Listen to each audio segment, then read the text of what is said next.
Hello everyone, कैसे हैं आप सब। होपफुली सब अच्छे होंगे। आप लोगों की पढ़ाई भी बहुत ही अच्छी चल रही होगी। क्लास 12 बिजनेस स्टडीज़ की सीरीज स्टार्ट करी है। 3 चैप्टर्स हो चुके हैं विद एमसीक्यू केस स्टडीज़। तो जिस किसी ने ना देखे हो डिस्क्रिप्शन बॉक्स में लिंक मिल जाएगा, वहाँ से जा कर के देख सकते हैं। और एमसीक्यू की सीरीज़ सारे ही बच्चे ज़रूर देखें। बहुत अच्छे क्वेश्चन है। सारी केस स्टडीज़ आपको समझ आ जाएगी कि बोर्ड में किस तरीके से केस स्टडीज़ आपसे पूछी जा सकती है। तो आप उस वीडियो को तो प्लीज़ ज़रूर देखें और ज़्यादा से ज़्यादा बच्चों में शेयर करें। तो आज हम अपना चैप्टर 4 लेके आए हैं प्लानिंग का। तो आइए स्टार्ट करते हैं अपना chapter number 4। Let get started. तो देखते हैं प्लानिंग क्या होता है। अगर मैं प्लानिंग को अपनी रियल लाइफ से रिलेट करूं तो क्या है, आपसे ही रिलेट करते हैं प्लानिंग क्या है। अब आप 12th में आए हैं तो आपने प्लानिंग की होगी कि आपको 12th बोर्ड्स में कितने मार्क्स लाने हैं, उसके लिए प्रिपरेशन कैसे करनी है, ये सब प्लान किया होगा। तो जब हम एडवांस में ही सोच लेते हैं आगे क्या करना है, कैसे करना है, तो वही हमारी क्या होती है, प्लानिंग होती है। हम बिजनेस स्टडीज़ में भी प्लानिंग को ऑर्गेनाइजेशन के कॉन्टेक्स्ट में पढ़ेंगे। तो ऑर्गेनाइजेशन में प्लानिंग का क्या रोल होता है, जब हम ऑर्गेनाइजेशन में ही पहले से डिसाइड कर लेते हैं कि एडवांस में सोच लेते हैं कि हमें क्या करना है, कैसे करना है, तो वही क्या होती है, हमारी प्लानिंग होती है। तो क्या है planning. Planning is deciding in advance what to do and how to do. Planning में हम क्या करते हैं, एडवांस में डिसाइड करते हैं क्या करना है और कैसे करना है। अब प्लानिंग किसके लिए की जाती है, ऑब्जेक्टिव को अचीव करने के लिए की जाती है। इसका मतलब क्या होता है, प्लानिंग का मतलब कि हम एक ऑब्जेक्टिव सेट करते हैं। It means setting objective. हम ऑब्जेक्टिव सेट करते हैं, टारगेट सेट करते हैं और उसके लिए एक्शन प्लान फॉर्मुलेट करते हैं उस टारगेट को, उस ऑब्जेक्टिव को अचीव करने के लिए। It means setting objectives and targets and formulating an action plan to achieve them. जैसे आपने सोचा है 12th में 90% मार्क्स लाने हैं, तो आप अपने इस ऑब्जेक्टिव को अचीव करने के लिए क्या करेंगे, प्लानिंग करेंगे कि किस तरीके से मैं अपने 12th में 90% मार्क्स लेके आऊँ। आप एक एक्शन प्लान फॉर्मुलेट करेंगे, फिर उस प्लान को इम्प्लीमेंट करेंगे उस टारगेट को, उस ऑब्जेक्टिव को अचीव करने के लिए। ठीक है, तो प्लानिंग क्या है, नेक्स्ट देखिए, थर्ड पॉइंट और देखिए इसका एक क्या है planning. Planning seeks to bridge gap between where we are and where we want to go. अभी मैं कहाँ पे हूँ और आगे मैं कहाँ जाना चाहती हूँ, उसके बीच में क्या है, सिर्फ और सिर्फ मेरी प्लानिंग है। जैसे अभी आप क्या हैं, अभी आप 12th में आए हैं, कुछ मंथ्स बाद, 1 ईयर बाद आप क्या देंगे, 12th के बोर्ड के एग्ज़ाम देंगे। बोर्ड के एग्ज़ाम का जो रिजल्ट है वो किस पे डिपेंड करता है, आपकी प्लानिंग पे डिपेंड करता है। आज आप कहाँ हैं और आगे आप कहाँ जाना चाहते हैं, उसके बीच में क्या है, सिर्फ और सिर्फ हमारी प्लानिंग है कि आप जितनी अच्छी प्लानिंग करेंगे उतने अच्छे आपका बोर्ड का रिजल्ट आएगा। तो ये था हमारा प्लानिंग टॉपिक। तो आप प्लानिंग के मीनिंग में इन तीनों डेफिनेशन में से, इन तीनों मीनिंग में से कोई भी मीनिंग डाल सकते हैं। तीनों डाल दे तो वेल एंड गुड, आपको तीनों के कंसेप्ट में पता चल जाएगा। केस स्टडी की फॉर्म में भी आते हैं तो आप पहचान जाएंगे ये तीनों का ही मतलब क्या है, प्लानिंग है। नेक्स्ट अब बात करते हैं steps in planning process. Planning process में क्या क्या स्टेप्स होते हैं। जहाँ पे भी आपके बिजनेस स्टडीज़ में स्टेप्स की बात आ जाएगी किसी भी प्रोसेस की, तो आप याद रखिएगा कि स्टेप्स हमेशा आपके किस में होंगे, सीक्वेंस में होंगे। जैसी सीक्वेंस, जैसी सीरीज़ आप स्टेप्स की पढ़ेंगे एज इट इज़ रहेंगे, आपके पॉइंट ऊपर नीचे इसमें नहीं होते। सीक्वेंस अच्छे से याद कर लेना, सीक्वेंस में ही अटेम्प्ट करके आने स्टेप्स आपके एज इट इज़ इसी सीक्वेंस में रहेंगे। तो अपना पहला स्टेप स्टार्ट करते हैं प्रोसेस का। पहला स्टेप है हमारा सेटिंग ऑब्जेक्टिव। प्लानिंग किसी ना किसी गोल को अचीव करने के लिए की जाती है, किसी ना किसी एम, किसी ना किसी ऑब्जेक्टिव को अचीव करने के लिए की जाती है। अगर कोई एम ही नहीं है, गोल ही नहीं है, तो हम प्लानिंग क्यों करेंगे। अगर गोल नहीं है तो प्लान नहीं किया जाएगा। इसलिए पहले ऑब्जेक्टिव सेट किया जाता है, उसको अचीव करने के लिए हम क्या करते हैं, प्लानिंग करते हैं। तो हमारा पहला स्टेप क्या है, setting objective. What the organisation want to achieve. Organisation क्या अचीव करना चाहती है। Objective must be set for the entire organisation, for all department, units and employees. जो हमारा ऑब्जेक्टिव सेट होगा वो सारी ऑर्गेनाइजेशन के लिए, पूरी ऑर्गेनाइजेशन के लिए, हर डिपार्टमेंट के लिए, हर यूनिट के लिए, हर एम्प्लॉय के लिए सेट किया जाएगा। तो ऑब्जेक्टिव क्या होते हैं, जहाँ तक प्लान करके हम पहुँचना चाहते हैं। जैसे कि एक ऑर्गेनाइजेशन का ऑब्जेक्टिव है कि इस ईयर मुझे 20% सेल को इंक्रीज़ करना है, तो उसके लिए प्लान करेंगे। पूरी ऑर्गेनाइजेशन, हर डिपार्टमेंट, हर यूनिट, हर एम्प्लॉय के लिए क्या किया जाता है, ऑब्जेक्टिव सेट करा जाता है। उस ऑब्जेक्टिव तक पहुंचने के लिए क्या की जाती है, प्लानिंग करी जाती है। जैसे एक ऑर्गेनाइजेशन का ऑब्जेक्टिव है कि 1 साल में उसे क्या करना है, 20% सेल इंक्रीज करनी है अपनी, तो उसके लिए वो प्लानिंग करेंगे। तो पहला पॉइंट क्या हो गया हमारा, सेटिंग ऑब्जेक्टिव। नेक्स्ट पॉइंट है हमारा डेवलपिंग प्रेमिसेस। डेवलपिंग प्रीमिसेस का मतलब क्या होता है? Manager is required to make certain assumption about the future. Planning करने के लिए हमें क्या करना पड़ता है? आगे के लिए, फ्यूचर के लिए कुछ चीज़ें एज्यूम करनी पड़ती है, कुछ एजम्पशन रखनी पड़ती है प्लानिंग करते टाइम। जैसे कि अब मेरे को सेल बढ़ानी है 20%, तो मैं ये एज्यूम करके चलूंगी कि मेरी सेल अभी इतनी चल रही है तो नेक्स्ट वीक में शायद इतनी हो जाए सेल, यानी कि इसमें क्या होती है? एजम्पशन। इसमें क्या होती है? एजम्पशन होती है। जैसे कि लास्ट ईयर मेरी इतनी सेल हो गई थी तो इस साल इससे ज़्यादा हो जाए। हमें एजम्पशन रखनी पड़ती है, फोरकास्ट करना पड़ता है इस प्रोडक्ट की, क्या पता आगे इतनी डिमांड हो जाए, इतनी डिमांड हो सकती है, मुझे इतने प्राइस पे ये सेल करना चाहिए, आगे इन्फ्लेशन आ सकता है, ये सब एज्यूम करना पड़ता है। इसमें हम क्या करते हैं? एज्यूम करते हैं, प्रेमिसेस डेवलप करते हैं, एजम्पशन रखते हैं। ठीक है, इसे हम बोलते हैं डेवलपिंग प्रेमिसेस। नेक्स्ट है हमारा identifying alternative courses of action. हमने ऑब्जेक्टिव सेट कर लिया, हमने प्रीमिसेस डेवलप कर लिए, हमने एजम्पशन बना ली। अब क्या करेंगे? हम आइडेंटिफाई करेंगे ऑल्टरनेटिव कोर्सेज ऑफ एक्शन को। Identify all alternative courses of action to achieve the objective. देखिए, ऑब्जेक्टिव को, जो हमने ऑब्जेक्टिव सेट करा है ना, उस ऑब्जेक्टिव को अचीव करने के लिए जो हम प्लान कर रहे हैं, उसे अचीव करने के लिए क्या होता है? बहुत सारे तरीके होते हैं, बहुत सारे रास्ते होते हैं। तो हमें क्या करने पड़ते हैं? वो सारे के सारे तरीके, सारे के सारे सॉल्यूशन, सारे के सारे ऑल्टरनेटिव ढूंढने पड़ते हैं, आइडेंटिफाई करने पड़ते हैं कि मैं किस तरीके से कर सकती हूँ। अब जैसे कि मैंने क्या टारगेट सेट किया है अपना, कि मुझे सेल बढ़ानी है 20% से, तो क्या करूँगी? देखूंगी कि सेल किस किस तरीके से बढ़ सकती है। सेल्स प्रमोशन से बढ़ सकती है, मार्केटिंग से बढ़ सकती है, या डिस्काउंट देके बढ़ सकती है, किस तरीके से सेल मेरी बढ़ सकती है। तो मैं उस तरीके से क्या करूँगी? सारे ऑल्टरनेटिव कोर्स ऑफ एक्शन ढूंढूंगी, आइडेंटिफाई करूंगी, सारे ऑल्टरनेटिव कोर्स ऑफ एक्शन को अपने टेबल पे लेके आऊंगी, यानी कि जितने भी तरीके हैं सेल बढ़ाने के, उसको क्या करूंगी? अपने टेबल पे लेके आऊंगी और उन्हें आइडेंटिफाई करूंगी। ठीक है, नेक्स्ट है अपना evaluating alternative course of action. इसमें हम क्या करते हैं? जितने भी ऑल्टरनेटिव कोर्स ऑफ एक्शन मैं अपने टेबल पे लेकर आई हूँ, यानी कि आइडेंटिफाई करे हैं मैंने जितने भी तरीके उस ऑब्जेक्टिव तक पहुँचने के, उसका क्या करती हूँ? यहाँ पे एनालाइज करती हूँ उन तरीकों को, इवेल्युएट करती हूँ उन तरीकों को। क्या करती हूँ? इवेल्युएट करती हूँ, एनालाइज करती हूँ, यानी कि उसमें पॉजिटिव और नेगेटिव देखती हूँ उन तरीकों के। The positive and negative aspect of each alternative are evaluated. यहाँ पे क्या किया जाता है? जितने भी ऑल्टरनेटिव मैंने ढूंढे हैं उनके पॉजिटिव और नेगेटिव एक्सपेक्ट देखती हूँ कि कितने में कितने पॉजिटिव हैं, कितने नेगेटिव एक्सपेक्ट है। देखूंगी कि मार्केटिंग करने से मेरी सेल ज़्यादा बढ़ सकती है या डिस्काउंट देने से मेरी सेल ज़्यादा बढ़ सकती है, यानी कि जितने भी तरीके हैं उनको एनालाइज किया जाएगा, यहाँ पे इवेल्युएट किया जाएगा। जब हमारे जो अल्टरनेटिव है आइडेंटिफाई हो गए, फिर मैंने एनालाइज भी कर लिया, उन्हें इवेल्युएट भी कर लिया, अब मैं क्या करूँगी? Selecting an alternative. ये क्या है? रियल पॉइंट है डिसीजन मेकिंग का।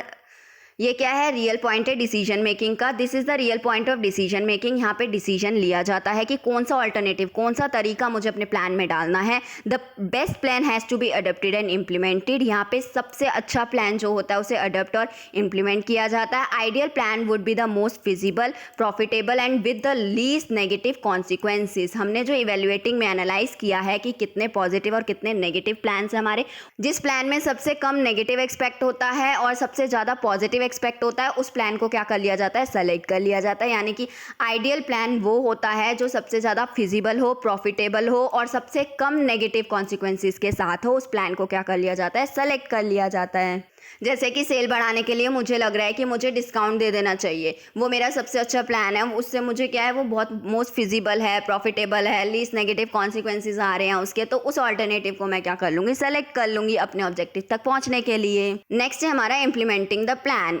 इस पॉइंट में क्या करते हैं? हम प्लान को एक्शन में लेके आते हैं। जितना भी हमने प्लान किया है उसको क्या करते हैं? हम एक्शन में लेकर आते हैं। इसमें यानी कि उस प्लान के लिए काम करना स्टार्ट करते हैं, लेबर ऑर्गेनाइज करते हैं, मशीनरी ऑर्गेनाइज करते हैं, यानी कि जो भी हमने प्लानिंग करी है उसको हम एक्शन में लेकर आते हैं। नेक्स्ट है हमारा फॉलो अप एक्शन। इसमें क्या किया जाता है? It means he whether plans are being implemented and activities are performed according to plan. इसमें जितना भी हमने प्लान किया है देखते हैं कि वो प्लान सही तरीके से इम्प्लीमेंट हो भी रहा है या नहीं हो रहा, एक्टिविटीज़ प्लान के अकॉर्डिंग चल रही हैं, एक्टिविटीज़ प्लान के अकॉर्डिंग परफॉर्म हो रही हैं या नहीं हो रही। बेसिकली फॉलो अप एक्शन में आपका मॉनिटर किया जाता है, प्लान को कि जो भी मैंने सोचा है उस तरीके से, जो भी मैंने प्लानिंग करी है उस तरीके से एक्टिविटीज़ परफॉर्म हो रही है या नहीं हो रही। ऑब्जेक्टिव को अचीव करने के लिए ये पॉइंट मेरा क्या है? मोस्ट इंपॉर्टेंट है। अगर हम मॉनिटरिंग नहीं करेंगे, फॉलो अप एक्शन नहीं करेंगे, तो हमें क्या पता चलेगा कि प्लान सही तरीके से वर्क कर रहा है या नहीं कर रहा। तो ये थे आपके प्रोसेस ख़त्म हो गए हैं। अब नेक्स्ट बात कर लेते हैं फीचर्स ऑफ प्लानिंग की। प्लानिंग के क्या क्या फीचर्स हैं। अगर आपको मीनिंग अच्छे से समझ आ गया होगा तो फीचर्स आप अच्छे से समझ ही लेंगे। तो पहला फीचर क्या है हमारा, planning focuses on achieving objective. Planning का फोकस क्या होता है, ऑब्जेक्टिव को अचीव करना होता है। प्लानिंग का जो मेन फोकस होता है वो ऑब्जेक्टिव को अचीव करना होता है। अगर हमारा कोई ऑब्जेक्टिव ही नहीं होगा तो हम प्लानिंग किसके लिए करेंगे। तो प्लानिंग किसके लिए की जाती है, ऑब्जेक्टिव को अचीव करने के लिए हम प्लानिंग करते हैं कि मेरा ऑब्जेक्टिव है कि मुझे 12th क्लास में 95% लाने हैं, तो मैं उसको अचीव करने के लिए प्लानिंग करती हूँ। अगर मान लो ऑब्जेक्टिव है ही नहीं मेरा कुछ, तो हम प्लान किसके लिए करेंगे, किसी के लिए भी नहीं कर सकते। तो planning has no meaning unless it contributes to the achievement of predetermined goal और ऑब्जेक्टिव। अगर हमारे किसी भी तरीके के गोल या ऑब्जेक्टिव नहीं होते तो प्लानिंग का भी कोई मीनिंग नहीं रह जाता। तो प्लानिंग का जो फोकस है वो क्या है, ऑब्जेक्टिव को अचीव करना। नेक्स्ट है हमारा, planning is the primary function of management. Planning क्या है, प्राइमरी फंक्शन है मैनेजमेंट का। हम लोगों ने मैनेजमेंट चैप्टर में 5 फंक्शंस पढ़े हैं मैनेजमेंट के, planning, organising, staffing, directing and controlling. जिसमें जो प्लानिंग है वो क्या है, प्राइमरी फंक्शन है, सबसे पहला फंक्शन है, फर्स्ट एंड फॉरमोस्ट फंक्शन है हमारे मैनेजमेंट का। प्लानिंग क्या है, एक तरीके से बेस है बाकी सारे फंक्शन के लिए। जब तक प्लानिंग परफॉर्म नहीं होगी तब तक बाकी सारे फंक्शन हम परफॉर्म नहीं कर सकते। तो प्लानिंग क्या है, बेस है बाकी सारे फंक्शंस का। It provides the basis of all other function of management. तो क्या करता है, प्लानिंग क्या प्रोवाइड करता है, बेसिस प्रोवाइड करता है बाकी सारे फंक्शन, मैनेजमेंट के बाकी सारे फंक्शन को बेसिस प्रोवाइड करता है। ये बेस है हमारा बाकी सारे फंक्शंस के लिए। प्लानिंग क्या है, फ्यूचरिस्टिक है। प्लानिंग जो हम करते हैं किस लिए करते हैं, फ्यूचर के लिए करते हैं, कल के लिए प्लानिंग की जाती है। एडवांस में सोचते हैं, कल के लिए सोचते हैं, फ्यूचर के लिए सोचते हैं। तो it involves looking ahead and preparing for the future. Future के लिए प्लानिंग की जाती है। हमारा पर्पस क्या है प्लानिंग का, to meet the future events effectively and efficiently. Purpose क्या है प्लानिंग का, कि जो फ्यूचर इवेंट को हम मीट करें वो इफेक्टिवली एंड एफिशिएंटली मीट करें। तो ये हमारी जो प्लानिंग है वो क्या है, फ्यूचरिस्टिक है। हम कल के बारे में सोचते हैं। अब आप 12th क्लास में आए हैं तो अब आप 11th के बारे में नहीं सोच रहे, अब आप क्या सोच रहे हो कि मुझे 12th में कितने अच्छे मार्क्स लेकर आने हैं। तो क्या है हमारी प्लानिंग, क्या है, फ्यूचरिस्टिक है, फ्यूचर के बारे में प्रिपेयर करती है। हम फ्यूचर के बारे में फॉरकास्ट करते हैं इसमें। नेक्स्ट है हमारा, प्लानिंग इज परवेसिव। परवेसिव का मतलब आपको पता होना चाहिए क्या है, यूनिवर्सल। प्लानिंग क्या है, हर जगह यूज़ होती है। It is required at all level of management. Management में भी ये हर लेवल पे रिक्वायर्ड होती है, as well as in all department of the organisation. Organisation के हर डिपार्टमेंट में हमारी प्लानिंग की जाती है। टॉप मैनेजमेंट हो या मिडल मैनेजमेंट हो या लोएस्ट लेवल मैनेजमेंट हो। टॉप मैनेजमेंट पूरे ऑर्गेनाइजेशन के लिए करता है, मिडल मैनेजमेंट डिपार्टमेंटल प्लान्स बनाता है, लोएस्ट लेवल हमारे supervisor day to day operational plans बनाते हैं। तो प्लानिंग क्या है, हर कोई हमारे ऑर्गेनाइजेशन में प्लानिंग करता है। प्लानिंग परवेसिव है, हर डिपार्टमेंट में, हर लेवल ऑफ मैनेजमेंट में हमारी क्या होती है, प्लानिंग रिक्वायर्ड होती है। नेक्स्ट है हमारा, planning involves decision making. Planning क्या इन्वॉल्व करती है, डिसीजन मेकिंग भी इन्वॉल्व करती है। प्लानिंग में डिसीजन मेकिंग भी होता है, क्योंकि हर काम को करने के ना बहुत सारे तरीके होते हैं। तो प्लानिंग में हम क्या होते हैं, ऑल्टरनेटिव कोर्सेज में से एक बेस्ट ऑल्टरनेटिव चूज़ करते हैं। हमने पढ़ा है ना प्रोसेस में, जिसमें हम क्या करते हैं, choosing the best alternative from the various alternative course of action. यानी कि हर काम को करने के बहुत सारे तरीके होते हैं और उस काम में से हमें बेस्ट तरीका ढूंढना है कि उस काम को करने का बेस्ट तरीका कौन सा है। तो प्लानिंग में हम यही करते हैं, डिसाइड करते हैं कि कौन सा बेस्ट तरीका है उस काम को करने का। हम इसमें प्लानिंग करते हैं।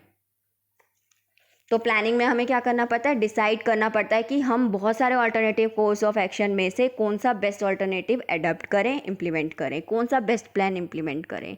नेक्स्ट है हमारा, planning is a continuous process. Planning क्या है, कंटिन्यूस प्रोसेस है। देखिए, जब आप 10th में थे तो आप लोगों ने 10th के लिए टारगेट सेट किया, फिर आपने 11th पे फिर आपने डिसाइड करा आप कॉमर्स लें या साइंस लें। देन आप 12th में आए, 12th में अब आप आगे 12th के लिए टारगेट सेट करेंगे। उसके बाद 12th में टारगेट जब अचीव हो जाएगा उसके बाद आप देखेंगे कि आगे क्या करना है। तो क्या है प्लानिंग, क्या है आपकी कंटिन्यूस प्रोसेस है। Once a plan is framed, एक बार जब प्लान हमारा फ्रेम्ड हो जाता है, इम्प्लीमेंट हो जाता है, फिर क्या है हमारा, वो इम्प्लीमेंट हो गया, उसका टारगेट मैंने अचीव कर लिया। देन उसके बाद अनदर प्लान रेडी करना पड़ता है, फिर उसके बाद नेक्स्ट प्लान हम इम्प्लीमेंट करते हैं, फिर नेक्स्ट प्लान, ऐसे ही क्या होता है, चलता चला जाता है। जैसे कि आप 10th में आए, 10th में आप लोगों ने 10th के लिए टारगेट अचीव करा, उसके बाद आपने 11th के लिए प्लानिंग करी, 11th के बाद आपने 12th के लिए प्लानिंग करी, 12th के लिए अब आप प्लानिंग कर रहे हैं। उसके बाद जब 12th का टारगेट अचीव हो जाएगा, नेक्स्ट आप अपने करियर के लिए प्लानिंग करेंगे। तो प्लानिंग क्या है, कंटिन्यूस प्रोसेस है, नेवर एंडिंग प्रोसेस है, चलती रहती है।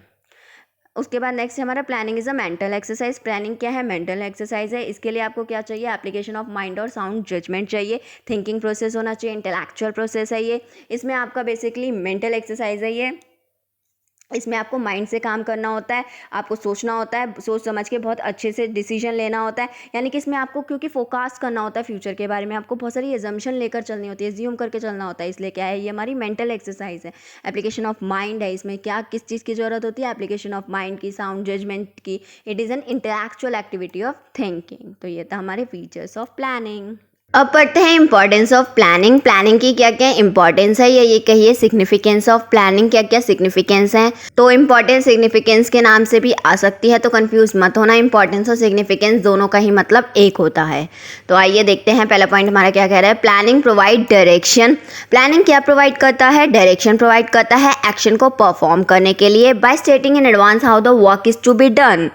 प्लानिंग क्या करता है, एडवांस में पहले से ही बता देता है काम को कैसे करना है। तो ये क्या प्रोवाइड करता है, डायरेक्शन प्रोवाइड करता है एक्शन को परफॉर्म करने के लिए, कि क्या कैसे करना है, मैनेजर किस डायरेक्शन में एक्शन लेकर ऑब्जेक्टिव को अचीव करे। प्लानिंग बताते हैं ऑब्जेक्टिव तक कैसे पहुंचना है, किस डायरेक्शन में आपने एक्शन लेने हैं।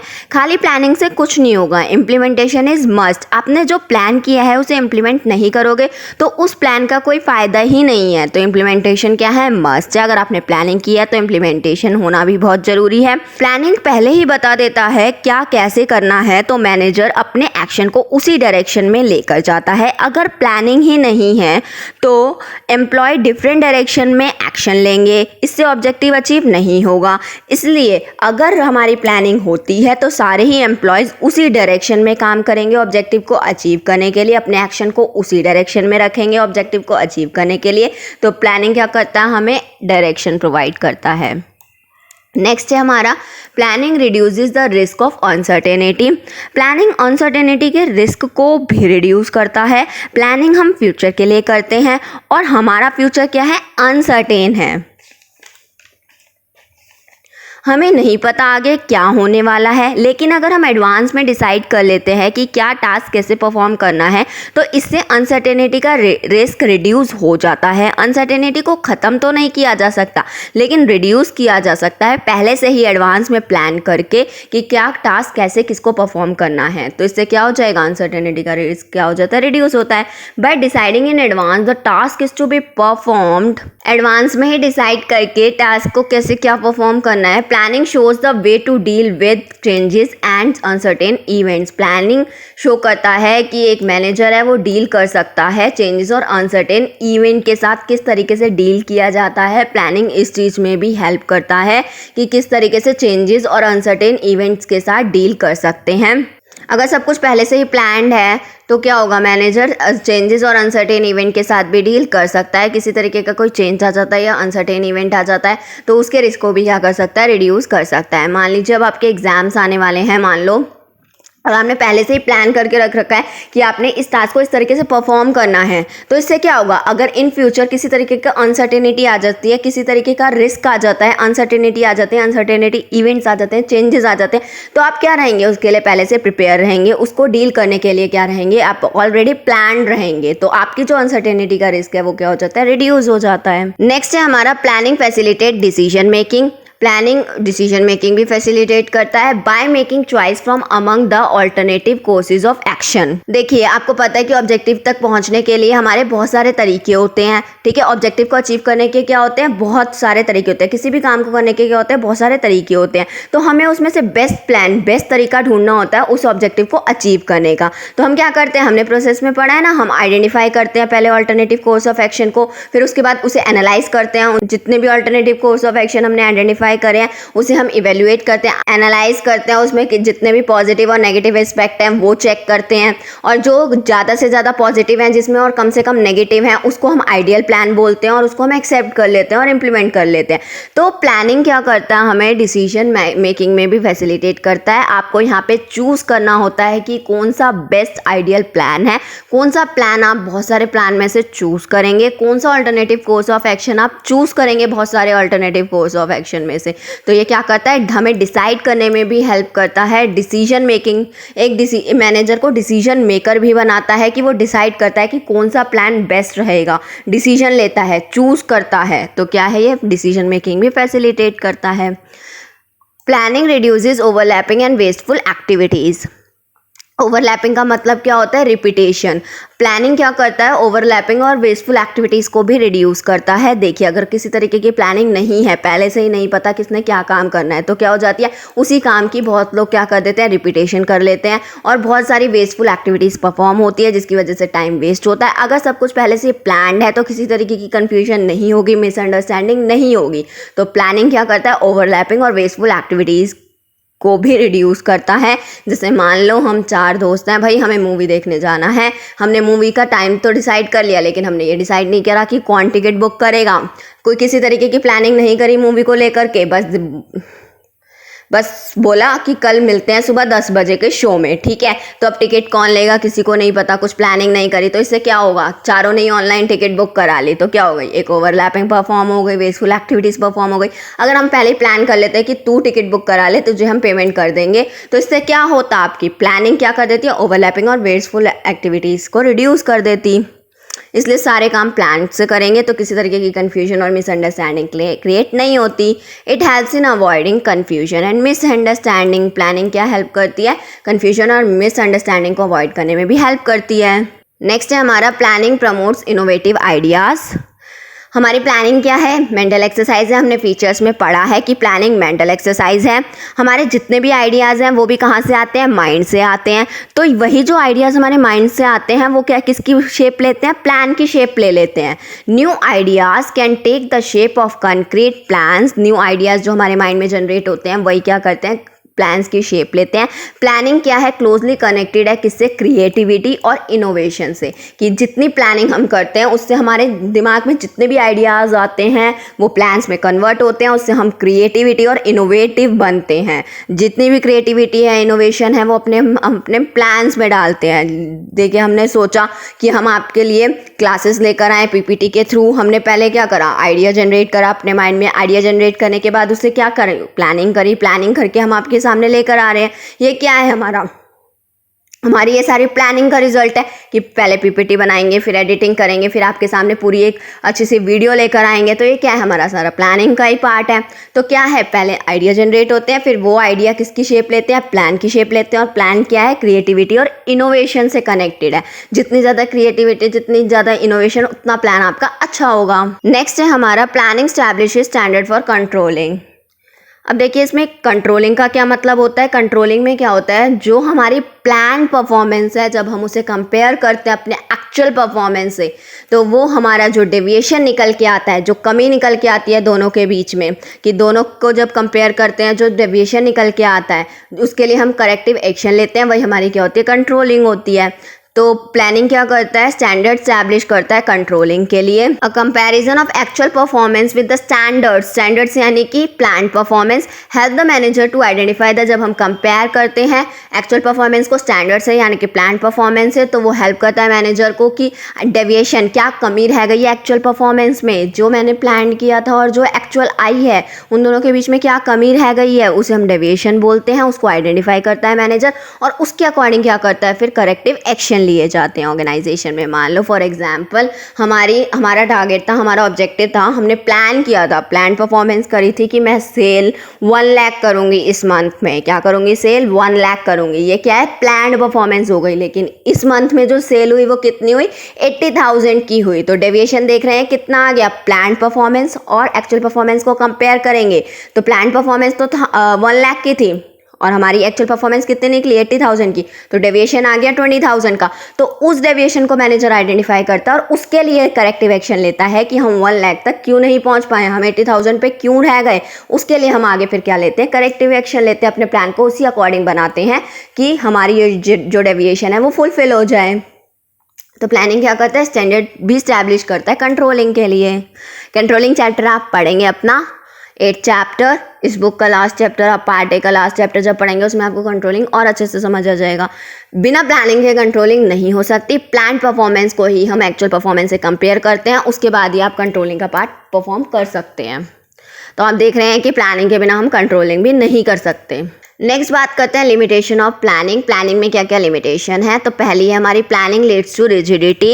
रिजिडिटी का मतलब क्या होता है? फ्लैक्सिबल ना होना, फिक्स्ड रहना, जिसे हम चेंज नहीं कर सकते, स्टिल रहना, वो हमारी रिजिडिटी होती है। प्लानिंग रिजिड होते हैं, एक बार बन गए तो चेंज नहीं हो पाते। हमारा एनवायरनमेंट क्या होता है, डायनेमिक होता है। फ्यूचर क्या है, अनसर्टेन है, हमें नहीं पता कि कल क्या होने वाला है। अगर हमारा प्लान रिजिड है तो वो हमारे डायनेमिक एनवायरनमेंट में वर्क नहीं कर पाएगा।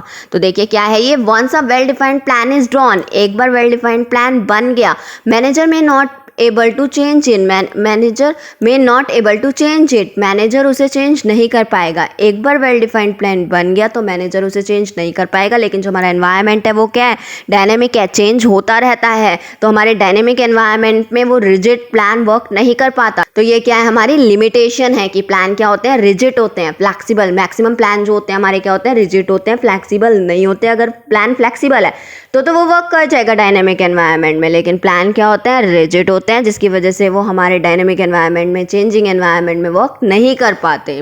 तो ये हो गई लिमिटेशन हमारे प्लानिंग की। नेक्स्ट है प्लानिंग रिड्यूसेस क्रिएटिविटी। अभी तो आप बोलेंगे कि प्लानिंग का हमने पढ़ा था कि वो इनोवेटिव आइडियाज़ देता है, अब आप बोल रहे हैं कि ये क्रिएटिविटी रिड्यूस करता है। वो इनोवेटिव आइडियाज़ तो देता है, लेकिन जो प्लानिंग करता है उसके लिए ही तो इनोवेटिव आइडियाज़ देगा, और जो प्लानिंग नहीं करता उसके लिए क्या कर देता है, क्रिएटिविटी को रिड्यूस कर देता है। प्लानिंग कौन करता है, टॉप मैनेजमेंट करता है, तो टॉप मैनेजमेंट के लिए तो ये इनोवेटिव हो गया। लेकिन लोअर और मिडल मैनेजमेंट जो है उन्हें किसी तरीके का अलाउ नहीं है कि वो प्लान को डिविएट कर सके, ना ही उन्हें परमिशन है कि वो अपने प्लान बना सके। इसलिए लोअर और मिडल मैनेजमेंट की क्या हो जाती है, क्रिएटिविटी रिड्यूस हो जाती है, क्योंकि वो अपने आइडियाज़ नहीं दे सकते, अपने इनोवेटिव प्लान्स को नहीं परफॉर्म कर सकते। तो लोअर और मिडल के लिए क्या करता है, ये क्रिएटिविटी को रिड्यूस कर देता है, क्योंकि प्लानिंग कौन करता है, टॉप मैनेजमेंट करता है। नेक्स्ट है हमारा planning is a time consuming process. देखिए कई बार हमारे जो डिसीजन है वो क्या लेने पड़ते हैं, बहुत जल्दी लेने पड़ते हैं, क्विक डिसीजन नहीं हो पाते, क्योंकि हमें प्लानिंग करनी होती है एक प्रॉपर तरीके से। प्लानिंग में इतना टाइम लग जाता है, फिर उसके इम्प्लीमेंटेशन में इतना टाइम लग जाता है, फिर कंट्रोलिंग भी करते हैं, फिर अब कभी कभी क्या होता है, डेविएशन भी निकल जाता है, फिर हमें करेक्टिव एक्शन भी लेने पड़ते हैं। तो क्या है हमारा प्लानिंग, क्या है, टाइम कंज्यूमिंग प्रोसेस है। Sometimes plans to be drawn up take so much of time, कभी कभी तो प्लान बनने में ही इतना टाइम ले लेते हैं that there is no much time left for their implementation, उसके इम्प्लीमेंटेशन के लिए ज़्यादा टाइम बचता ही नहीं है। तो क्या है टाइम, तो क्या है, प्लान हमारा टाइम कंज्यूमिंग प्रोसेस है, क्विक डिसीजन नहीं ले पाते, प्लानिंग में इतना टाइम चला जाता है कि डिसीजन जल्दी नहीं हो पाते इसमें। नेक्स्ट पॉइंट है हमारा planning involve huge cost. Planning क्या है, बहुत ज़्यादा कॉस्टली पड़ जाता है, चाहे मनी की टर्म्स में कह लो या टाइम की टर्म्स में कह लो या फिर एफर्ट्स की टर्म्स में कह लो। देख लिया, प्लानिंग के लिए क्या प्रोफेशनल और एक्सपर्ट्स रखने पड़ेंगे, वही प्लानिंग कर पाएंगे, वही फोरकास्ट कर पाएंगे फ्यूचर के बारे में, अनसर्टेन इवेंट के बारे में। तो ये क्या हो जाता है, बहुत ज़्यादा कॉस्टली पड़ जाता है। इसके लिए बोर्ड रूम मीटिंग्स, डिस्कशन चाहिए प्रोफेशनल और एक्सपर्ट्स के साथ। तो इससे क्या हो जाती है, बहुत ज़्यादा कॉस्ट लगती है। तो क्या होता है, कभी कभी तो प्लान सक्सेस भी नहीं हो पाता और वो कॉस्ट वेस्ट चली जाती है। तो प्लानिंग में हमारी बहुत ज़्यादा कॉस्ट लगती है, मनी, टाइम और एफर्ट्स की टर्म में। नेक्स्ट है हमारा planning does not guarantee success.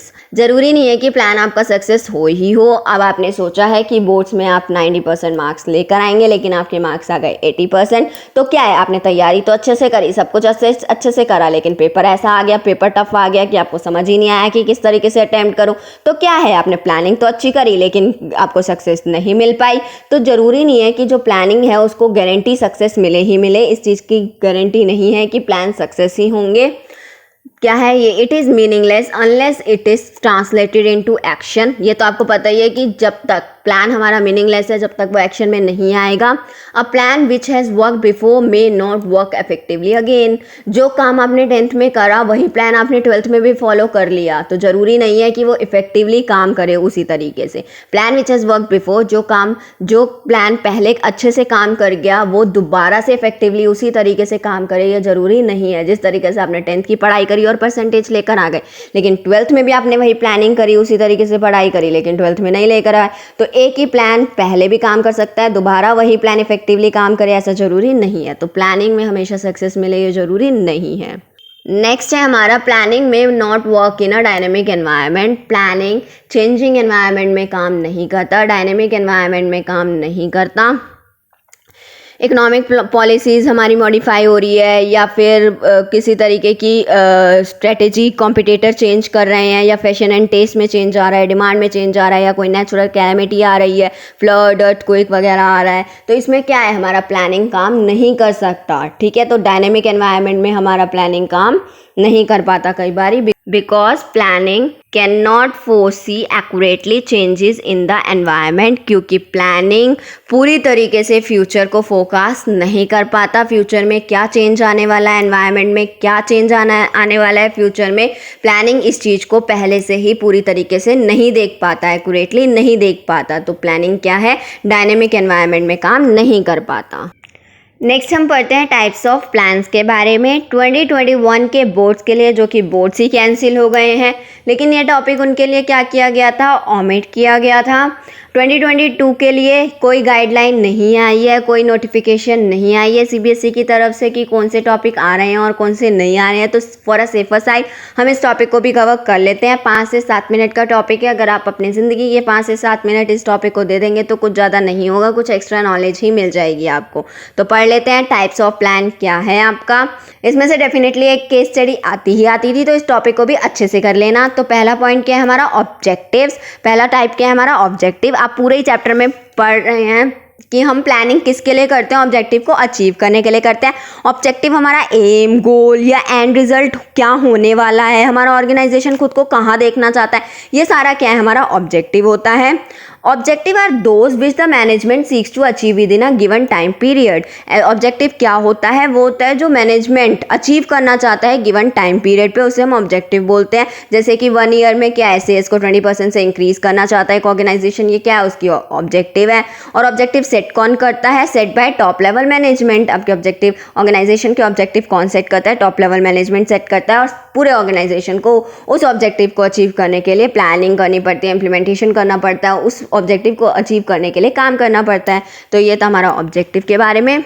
Next है हमारा रूल तो आप लोग सभी जानते ही होंगे क्या होता है रूल। आपके स्कूल में भी रूल है कि आप यूनिफॉर्म पहनकर ही आएंगे, टाई लगा के, आई कार्ड पहनकर, बेल्ट पहनकर ही आएंगे। तो ये क्या है, रूल है ना। तो रूल क्या होता है, specific statement that specifies clearly what is to be done. ये स्पेसिफिक स्टेटमेंट है जो ये आपको बताता है कि आपको क्या करना है।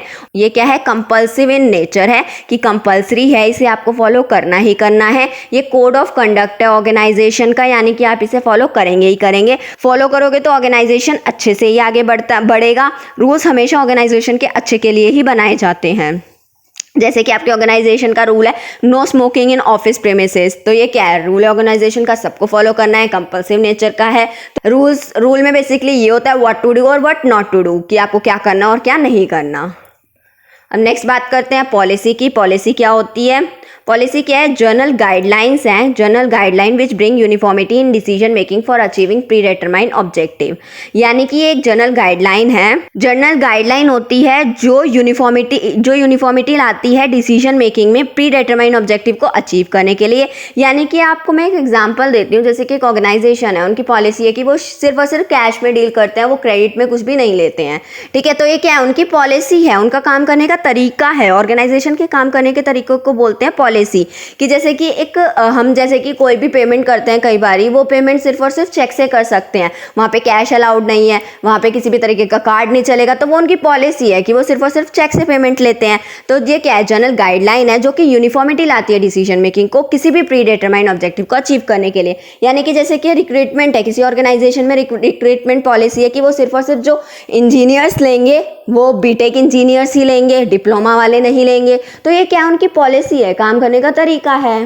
नेक्स्ट बात करते हैं हम प्रोसीजर के बारे में। प्रोसीजर क्या होता है, sequential step to carry out the activities within policy framework to attain predetermined objective. ये क्या है, सिक्वेंशियल स्टेप्स हैं एक्टिविटीज़ को कैरी आउट करने के लिए, एक्टिविटीज़ को परफॉर्म करने के लिए सिक्वेंशियल स्टेप्स हैं अपने ऑब्जेक्टिव तक पहुंचने के लिए। जैसे कि स्टेप्स किस तरीके से हैं, सीक्वेंस में है, यानी कि आपको फॉलो करने हैं ये सीक्वेंस में, क्रॉनिकल ऑर्डर में होंगे, एक के बाद एक, एक के बाद एक। जैसे कि प्रोसीजर है, आपको पहले 10th करना है, 10th के बाद 11th करेंगे, 11th के बाद 12th करेंगे, 12th के बाद ही कॉलेज में जाएंगे। तो ये क्या एक तरीके का प्रोसेस है आपकी एक्टिविटीज़ को कैरी आउट करने का। तो जैसे कि एक और देख लेते हैं कि अगर आप कॉलेज में जाएंगे तो आप देखेंगे कि कॉलेज में सबसे पहले आपसे एक फॉर्म फिल कराएंगे। फॉर्म फिल कराने के बाद उनका प्रोसीजर है कि फॉर्म फिल करने के बाद बाद आप कोई टेस्ट देंगे, टेस्ट देने के बाद आपका सिलेक्शन होगा, सिलेक्शन के बाद आप नेक्स्ट के कौन सी उसमें जाते हैं, कौन सी फील्ड में जाते हैं वो डिसाइड किया जाएगा। तो ये क्या है, सिक्वेंशियल स्टेप्स जो हैं वो कैरी आउट करे जाएंगे एक्टिविटी को परफॉर्म करने के लिए, ये उनका प्रोसीजर है। सिलेक्शन प्रोसीजर होता है कि ऑर्गेनाइजेशन में किस तरीके से सेलेक्ट किया जाएगा। पहले रिटन टेस्ट होगा उनका, फिर उनका इंटरव्यू लिया जाता है, फिर उनका सिलेक्शन किया जाता है, फिर उसके बाद मेडिकल सर्टिफिकेट्स वगैरह लिए जाते हैं उनसे। तो ये क्या है, उनका प्रोसीजर है, यानी कि सिक्वेंशियल स्टेप्स हैं जो एक्टिविटीज़ कैरी आउट करी जाएंगी, पॉलिसी फ्रेमवर्क के अंदर अंदर की जाएंगी प्री डिटरमाइंड ऑब्जेक्टिव को अचीव करने के लिए। और जो प्रोसीजर है, procedure are generally meant for insider to follow. Procedure सिर्फ और सिर्फ इनसाइडर फॉलो करते हैं, बाहर वाले फॉलो नहीं करते। जैसे कि किसी ऑर्गेनाइजेशन में जो एचआर डिपार्टमेंट है, जो भी सिलेक्शन कर रहा होगा वही फॉलो करेगा सिलेक्शन प्रोसीजर को। तो ये क्या है, हमारा प्रोसीजर। नेक्स्ट बात करते हैं बजट। बजट क्या होता है, हमेशा किस में एक्सप्रेस किया जाता है, न्यूमेरिकल टर्म में बजट को एक्सप्रेस करते हैं। Statement express in numerical term, numerical term में जो एक्सप्रेस किया जाता है उसे हम बजट बोलते हैं। क्वांटिटेटिव टर्म में होगा हमारा बजट। ये क्या है, हमारा कंट्रोलिंग डिवाइस है। कंट्रोलिंग डिवाइस कैसे है, क्योंकि हम यहाँ पे अपने एक्चुअल परफॉर्मेंस को प्लान परफॉर्मेंस से कंपेयर करके देखते हैं। इससे हम क्या कर सकते हैं, कंपेयर कर सकते हैं कि हमारा ऑब्जेक्टिव अचीव हुआ है कि नहीं हुआ, जो हमें अचीव करना था वो हुआ है कि नहीं हुआ। तो बजट क्या है, हमारा कंट्रोलिंग डिवाइस है। हमेशा न्यूमेरिकल टर्म में एक्सप्रेस किया जाता है, जैसे कि कैश बजट हो गया, सेल्स बजट हो गया, ये सारे क्या है, हमारे बजट हैं। नेक्स्ट है हमारा प्रोग्राम। प्रोग्राम क्या होता है आपका, detail statement about a project. Project के बारे में एक डिटेल स्टेटमेंट होती है हमारा, ठीक है। कॉम्बिनेशन, ये कॉम्बिनेशन है किसका, अभी हमने ऑब्जेक्टिव पढ़े था उसका, ऑब्जेक्टिव का, पॉलिसी, प्रोसीजर, रूल्स, इन सब का क्या है, ये कॉम्बिनेशन है। ये क्या है, इंश्योर सिस्टमैटिक वर्किंग। ये देखता है कि जो आपका काम चल रहा है वो सिस्टमैटिक तरीके से चल रहा है या नहीं करता, ये इंश्योर करता है सिस्टमैटिक वर्किंग को। तो ये था हमारा प्रोग्राम। नेक्स्ट बात करते हैं मेथड की। मेथड तो आप लोगों को पता ही है कि तरीके को बोला जाता है। Prescribe way in which a task has to be performed. एक प्रिस्क्राइब तरीका जिससे आप टास्क को परफॉर्म करेंगे। जैसे कि ट्रेनिंग दे रहे हैं, training method for employees. Training के बहुत सारे तरीके हैं। अप्रेंटाइसशिप यूज़ ट्रेनिंग मेथड यूज़ कर रहे हैं, या इंडक्शन ट्रेनिंग मेथड यूज़ कर रहे हैं, कौन सा ट्रेनिंग मेथड यूज़ कर रहे हैं, या डेप्रिसिएशन लगा रहे हैं तो डेप्रिसिएशन में आप रिटर्न डाउन वैल्यू मेथड भी पढ़ते हैं, स्ट्रेट लाइन मेथड भी पढ़ते हैं। कौन सा मेथड आप यूज़ कर रहे हैं। अगर आप सिलेक्शन करते हैं सही मेथड की, selection of right method saves time, money and efforts and increase efficiency in completion of task. अगर आप सही मेथड की सिलेक्शन करते हैं तो उससे आपका टाइम बचेगा, मनी बचती है, एफर्ट्स भी बचता है, और एफिशिएंसी, काम करने के काम जल्दी से जल्दी एफिशिएंट तरीके से कंप्लीट हो जाता है। एफिशिएंसी बढ़ जाती है कंप्लीशन ऑफ टास्क में। नेक्स्ट बात करते हैं स्ट्रेटेजी। स्ट्रेटेजी क्या होती है, comprehensive plan for accomplishing an organisation's objective. ये कॉम्प्रिहेंसिव प्लान है ऑर्गेनाइजेशनल ऑब्जेक्टिव को अकम्प्लिश करने का, ठीक है। और क्या है, ये influence by business environment. Business environment के हिसाब से हमारी स्ट्रेटेजी चेंज होती है, ठीक है। और स्ट्रेटेजी हेल्प करती है फ्यूचर डिसीजन मेकिंग में। It also refers to future decision defining the organisation direction. ये इसको हम ये भी बोल सकते हैं कि फ्यूचर डिसीजन को भी डिफाइन करती है, ऑर्गेनाइजेशन को किस डायरेक्शन में काम करना चाहिए। स्कोप इन लॉन्ग रन, यानी कि एक तरीके का हमारा लॉन्ग रन, ये एक तरीके का हमारा लॉन्ग रन प्लान है। कॉम्प्रिहेंसिव प्लान यानी कि इसका जो स्कोप है वो लॉन्ग रन में होता है। ये फ्यूचर के बारे में भी डिफाइन करती है, ये हेल्प करती है हमारे फ्यूचर डिसीजन मेकिंग में भी। जैसे कि स्ट्रेटेजी क्या एग्जाम्पल देख लेते हैं क्या है। मान लो कि हमारी जो कंपनी की मार्केट स्ट्रेटेजी है, देखिए मार्केटिंग जब आप पढ़ेंगे तो मार्केटिंग स्ट्रेटेजी में हमारा choice of channel of distribution भी होता है, प्राइसिंग स्ट्रेटेजी होती है, choice of advertisement media strategy है, choice of sales promotion technique strategy है, ये सारी स्ट्रेटेजीज हैं, ठीक है। अब क्या है, हमारी जो कंपनी की मार्केट स्ट्रेटेजी है वो डिपेंड करती है कि वो कौन सी स्ट्रेटेजी का यूज़ करके काम करना चाहती है। यानी कि सबकी अपनी अपनी स्ट्रेटेजी होती है कि कोई प्राइसिंग स्ट्रेटेजी का यूज़ करता है, कोई एडवर्टीजमेंट करता है। जैसे कि कोई ऑर्गेनाइजेशन है, कोई कंपनी है, मान लो डेयरी मिल्क है, वो प्रमोशन किस तरीके से करती है, अपना एडवर्टीजमेंट के थ्रू करती है। लेकिन आप जोमेटो और स्विगी वाले देखेंगे कभी भी आपको टीवी में दिखाई नहीं देंगे, वो आप यूट्यूब ऑन करेंगे तभी दिखाई देंगे। तो वो उनकी स्ट्रेटेजी है एडवर्टीजमेंट करने की। तो ये क्या होती है, स्ट्रेटेजी है, उनका लॉन्ग रन प्लान है। फ्यूचर डिसीजन के बारे में स्ट्रेटेजी हेल्प करती है उन्हें कि आगे उन्हें कैसे करना है और ऑर्गेनाइजेशन को किस डायरेक्शन में लेके जाना है, किस तरीके से ऑर्गेनाइजेशन के ऑब्जेक्टिव को अचीव करना है। तो बिजनेस एनवायरनमेंट भी क्या करता है, हमारी स्ट्रेटेजी को चेंज करता है। बिजनेस एनवायरनमेंट के हिसाब से हमारी स्ट्रेटेजी चेंज होती है। तो ये था हमारा स्ट्रेटेजी।